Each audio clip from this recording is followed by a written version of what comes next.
Good afternoon and thanks for joining us. I'm Judy Simpson. On this Halloween Eve, our Flashback Friday program is centered on pumpkins. We'll learn from an expert about growing giant pumpkins, and we'll visit a Vermont farmer who grows commercial pumpkins. We'll also be looking back at a long-time pumpkin lighting tradition that many Vermonters remember fondly at Ellie's Farm Market in Northfield. When it comes to growing giant pumpkins, Kevin Companion of Huntington is the master. His pumpkins are consistent winners at the Champlain Valley Fair, as well as other fairs and field days around the region. Across the Fence first met Companion in his own pumpkin patch back in 2002. Here's the story from Will Michael. Kevin Companion knows a thing or two about growing big pumpkins. Very big pumpkins. This is going to be Champlain Valley. Hopefully we can set another record. We only got to beat 750 pounds from last year. With just a few days to go before he has to harvest his pumpkin for the weigh-in at the fair, Kevin is at once excited and anxious. You can see here it's getting what's called netting right here, and that's when the pumpkin starts to mature. And it starts getting its ribs right here. It starts to pack on weight up into these areas, and that's when they start getting heavy. When they get high like this, that's hopefully when they're going to weigh heavy instead of a flat squatter type pumpkin. But right here is what's scaring me. That's why I'm taking it to the Champlain Valley Fair. It's getting a little crease in here, and as it gets a little bigger, it's going to squeeze down and possibly crack that open into the cavity of the pumpkin, and the pumpkin won't be any good after that. So we might as well finish it off this week. We've got 3 more days to go to the fair before it goes in, and we'll see what it'll do. This behemoth is not even Kevin's biggest. Bigger ones are on the vine in his second giant pumpkin patch. With a few more weeks of growing, Kevin is hoping to harvest pumpkins here that top out at more than 1,000 pounds. We'd like to go down to the Big E, down to Springfield, Mass. We were down here last year, we took a 3rd place, and we'd like to go down there with a bigger pumpkin and hopefully maybe win that one down there, and also take a bigger pumpkin than we took to Topsfield, Massachusetts, and see what we can do down there. That's the All New England weigh-off down there, and it's 350 pounds just to get into that weigh-off down there. That's where the big boys go. So what does it take to grow these giants? How did you learn to grow giant pumpkins? First it was trial and error. I cracked them. I put in too much fertilizer. I blew them up. I didn't cut the tap roots. I had problems, and then I started reading some books, talking to other growers and how things are done, and that's the best way to do it, is if you can get in the patch with somebody that knows, okay, what they're doing with that and can show you instead of just reading it. It's so much easier to see how it's done. Kevin has perfected his own technique that includes paying a lot of attention to the stems of his giant pumpkins. I spend a lot of time on my stems. You know, Wendy and I will come out here with the foam and okay, block up the stem so there's no pressure. If you don't block up the stem, okay, the vine on the front of this is this big, which is a lot of weight. It puts pressure on that stem and it creates cracks as it's growing. And once it cracks, sometimes it'll go right into the cavity of the pumpkin, and then it's just going to rot. And all we do is we cut it and we take it out and it's thrown away. So we try to keep real good track of our stems in the front, and that's about the most important thing. And make sure you cut the roots underneath the vine so the vine can rise up. If I could tell any new grower or anything, make sure that you cut the roots underneath the vine so the vine can rise with the pumpkin. Because the stem of that pumpkin is basically this high off the ground right now, probably 15 inches off the ground. Everywhere you see a leaf that goes down, there's a taproot, it's called, that goes into the ground, and that root goes down and it spreads out, and you can hardly pull it out. We cut them because you can't pull them out. And what's going to happen is, as the pumpkin grows, either the stem's going to snap or that vine's going to break. Either way, your season's done. And the thing is, you've grown it for quite a period of time and put on quite a bit of weight on the pumpkin, and you can't start another one. So you're dead for that year. Kevin, is this something that anyone can do? Anybody can do this. They don't have to go to the scale I go around here of going that big in the garden and trimming down to 2 pumpkins and putting all kinds of compost and manure into the garden. They can just get a seed, a 30 by 30 foot spot, okay, and grow one of these. And they can grow something pretty decent right in the backyard, okay, with fairly decent soil. You can get 400 or 500 pounds with no problem. If someone is just starting, do you have a little secret that you want to share with them? There's no secret. You just spend time taking care of your plants. You get your soil ready, you get the best seeds you can get, you water it, and you take care of it. That's the secret.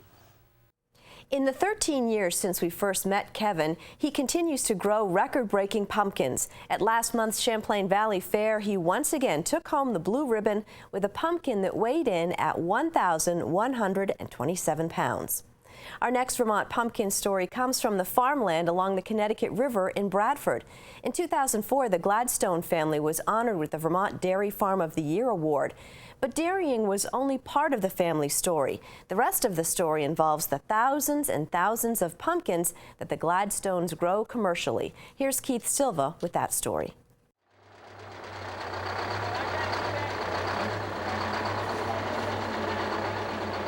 It's like throwing a big party. The party gets going about mid-September and runs every day throughout October. As the pumpkins are sorted into bins, tractor-trailer trucks lumber through the fields, hauling out this year's crop. According to Master of Ceremonies Walt Gladstone, the guest list for this party is very exclusive. We typically market about half a crop, which sounds just crazy, but when it's all said and done historically, it's not uncommon to leave about 40% of the crop behind because it doesn't make the cut. We typically grow 20 to 25 tons of pumpkins per acre. We typically market between 10 and 12 tons per acre. And if you can move enough volume and do it efficiently, then you can make a margin. Gladstone is familiar with making a living off the land. He and his family run Newmont Farm in Bradford. The farm was recently named the 2003 Vermont Dairy Farm of the Year. Although the farm's primary revenue comes from milking cows, Gladstone's success is also due in large part to diversifying his farming operation. Cultivating a cash crop like pumpkins is not Gladstone's only objective for growing a successful agricultural business. I think that, if you're going to get into wholesale produce to any aspect, you need to figure out where you're going to try to sell it and what the economics are in trying to wholesale or retail, and you should do that and have the confidence in the fact that you can pull that off before you be concerned whether you can grow a good pumpkin or not. As the last of the pumpkins are picked up and packed off, Gladstone finally feels a sense of relief. Pumpkin season is probably the most rewarding when in fact you're over the hump and you've got most of your crop out of the field and you're looking at Halloween's right around the corner. Jack-o'-lanterns didn't make their first appearance until the first decade of the 20th century. Before then, Scottish folk traditions teach that turnips were carved into lanterns, and these lanterns were linked to a mythical figure named Jack, who was supposedly so incorrigible that neither heaven nor hell wanted him, and he was forced to walk the earth toting his turnip lantern. Now, all this folklore aside, nobody knows when pumpkins were substituted for turnips. But if you think that's wild, you should check out what's going on here at Ellie's Farm Market in Northfield. This madness has a name. Apples are too small to carve. This madness, formerly known as the Great Green Mountain Pumpkin Show, comes courtesy of Karen and Bill Moynihan. The Moynihans have been scooping out, carving, and lighting jack-o'-lanterns at their farm stand in Northfield for 25 years. Well, my husband and I started this jack-o'-lantern display in 1977 with 50 jack-o'-lanterns, which to me now is done in about an hour probably. Gee, and we've mushroomed it up. It had such a reaction that now we are doing over 1,000 for the last 4 years. And that's my husband's fault actually, because the 5th year he promised if I did 500, 100 for each year, he'd go back to 300, which is what we did the 4th year. Well, we've never been back. We haven't traveled that old road. We do 1,000, and people say to us, well, how many are you going to do this year? How many are you going to do this year? And I said, we're not into breaking our own record, you know, this is plenty, you know. Karen carves almost all of the pumpkins herself, a skill she says she didn't learn as a child. One time a reporter asked me if I had ever carved as a kid. I mean, where did I get my talent?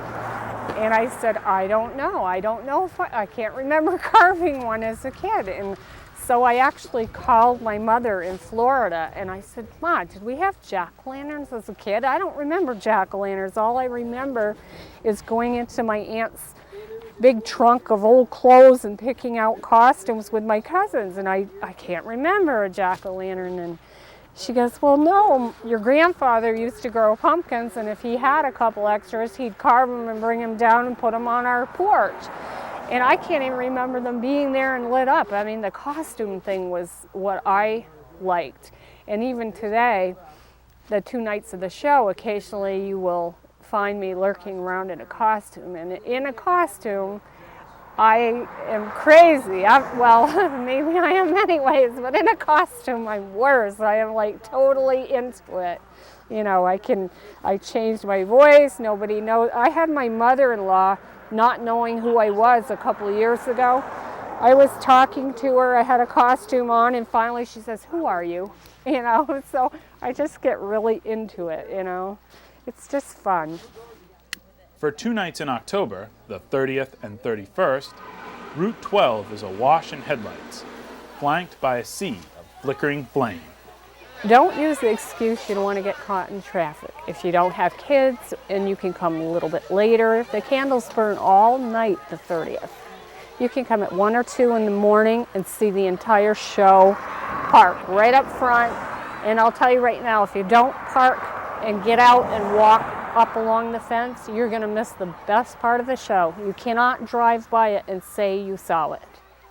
The event is free to the public, but each year the Moynahans partner with a Vermont charity. I would say about the 10th year into this, because of the fact that we didn't charge and because of the fact that of people's reaction and they just loved it, they would stop and try and give us money to defray the costs because just the candles are like $600 a year. We got thinking it's really a shame that somebody doesn't get the benefit of people's generosity, and they want to give to us, we don't want to take the money. Let's start picking a charity.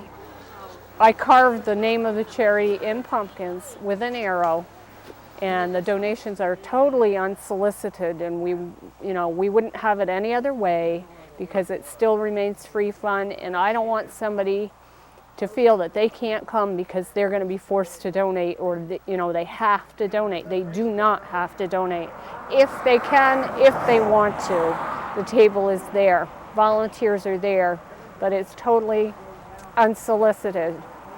And we will never change the reason why we do this pumpkin show. It isn't for the charity, it's for our customers. For Karen Moynihan, this is a labor of love. It has to be. She's actually allergic to pumpkins. She wears latex gloves to avert a serious reaction. But for her, Halloween is a special day. It's like Christmas in October. And that was what my husband's mother used to call it. It's more fun for me than any other holiday, I think. I'm not big on crowds, but this time at this particular event, I love it. It's exciting. I feel like a kid again, and people are going to think you're crazy, how can carving, you must hate it, carving that many jack-o'-lanterns. Well, like I said, you can't hate it and do this many. There is no way. It is freezing out here, and a lot of times it is. It's raining, snowing. Some days we're lucky and we get good weather, but not usually. It's cold this time of year. So it's just like my favorite time of year.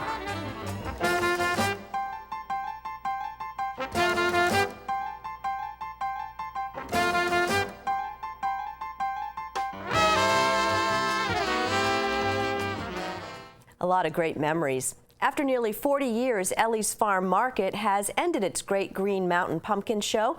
The market, cider mill, and gift shop off of Route 12 remain open and feature locally grown produce and products. That's our program for today. Thanks for joining us. I'm Judy Simpson. I'll see you again next time on Across the Fence.